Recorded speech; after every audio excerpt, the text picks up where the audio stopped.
Hello, welcome to GeoBiz. Today we have with us Mr. Anup Jindal, CEO and Joint Managing Director of RMSI Limited. One of the trends in the industry today is the shortening of product and tech innovation. How is this shaping the business? These are very exciting times for the geospatial industry.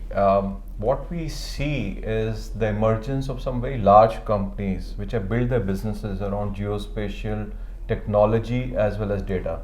Some of the examples in the recent times are companies like Uber, Airbnb. These were companies which were just not existent till a few years back, but look at how they have leveraged what this industry has created.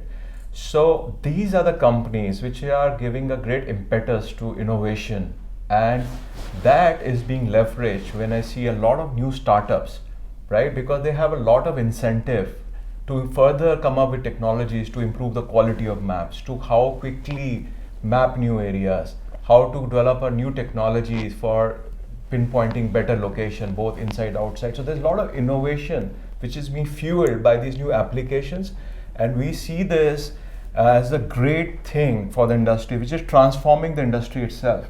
So the industry also needs to broaden its definition. It needs to look at itself more than just a technology horizontal provider into a bigger player in solving consumer or business problems. And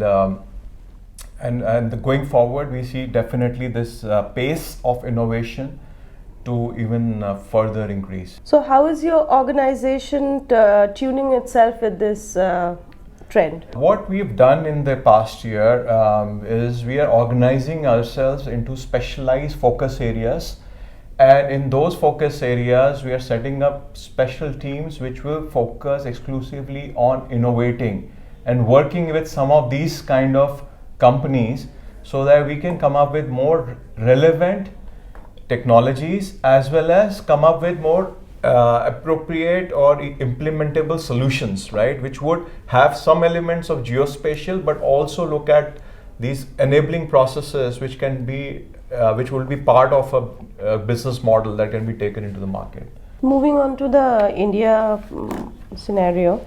So after Prime Minister Narendra Modi's call for use of space technologies in governance, do you think there has been a change in ground scenario? Prime Minister Modi is a technology visionary, and it's great that he has laid out his vision, and his understanding of this technology and this domain is absolutely outstanding. And he has very clearly specified what he expects from this government, and we are seeing that at a central government level there's a very clear understanding from what the Prime Minister expects.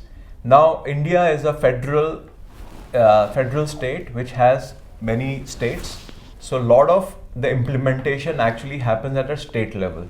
So what we are seeing is that the vision, once it has been clearly outlined and it's reflected in the central policies, it will start percolating down to the state levels, and when it's there, that's where we'll actually see the real implementation. So, but we're already seeing a change in the mindsets. What do you see as the role of the government in R&D and policy shaping? There are actually, I would say, three things that the government needs to do. The first is government needs to create an environment and set up policies which enable companies to function without too much of interference. Sometimes government needs to support you, but sometimes government also needs to enable that the companies can operate with fair amount of autonomous. Now, why I'm saying that in this particular area is that we are consumers of lot of information which has been generated by government itself. Now, unless and until the government establishes a clear framework where all of this data and information which is resident in various government bodies, which is governed by various rules and procedures, unless they are unlocked and made available to the private sector, you cannot really have innovation, because I have to consume that data, I have to build on that.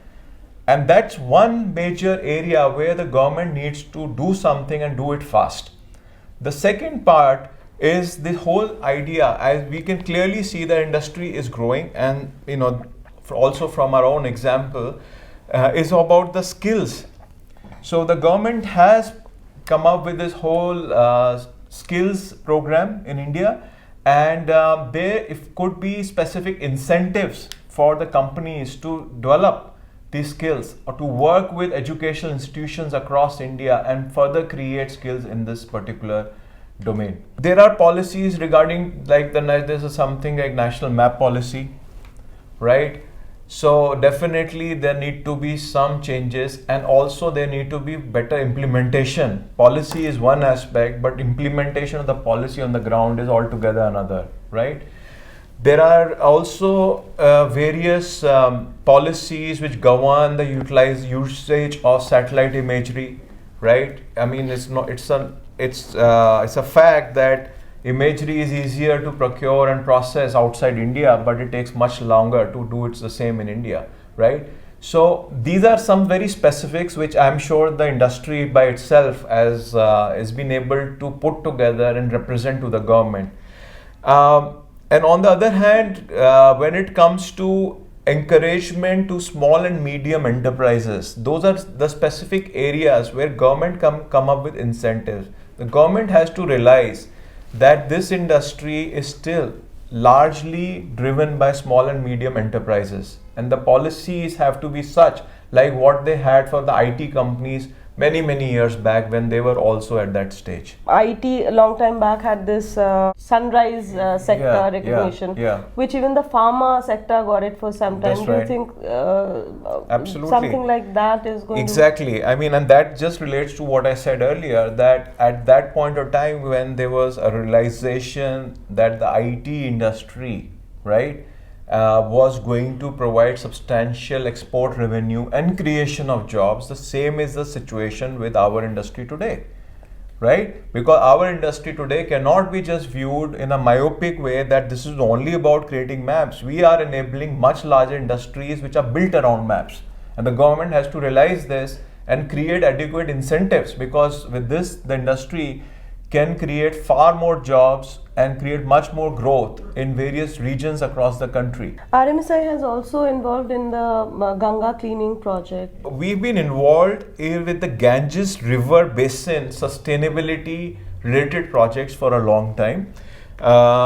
Over the years, especially with working very closely with the World Bank, we have developed numerous projects in which we have done extensive study of the river flow across the entire basin and come up with what is the flood risk at a block level across the entire Ganges basin. And you have to understand the Ganges basin is not just India, right? It goes to Bangladesh, Nepal, and even some parts of China. So we have done the entire studies in that. Now this has a lot of implications. Now one of the application of course could be for cleaning of the rivers. The other fundamental, when you're trying to clean something or manage something, you have to first see whether it's sustainable or not. And a lot of work that we do is in that area to tell that, look, if you are planning development in this part of the Ganges basin, is it sustainable? Because if it's going to get flooded so frequently or the risk of flooding is so high, then you need to think otherwise. And that's something which we've already made available to the country. It's lot of work that we've done is in the open source domain. It's available on open websites. We can share the link with you. What are your views about the Make in India project? Make in India is fantastic. I think this is what was long overdue and needed to be highlighted. And RMSI is a living example of what Make in India can achieve. I mean, here is a company which started in 90s with a technology, right, which was hardly being utilized in India, but had the courage and also the capability to develop that, make it in India and export that worldwide. Thank you. Thank you very much. Thank you.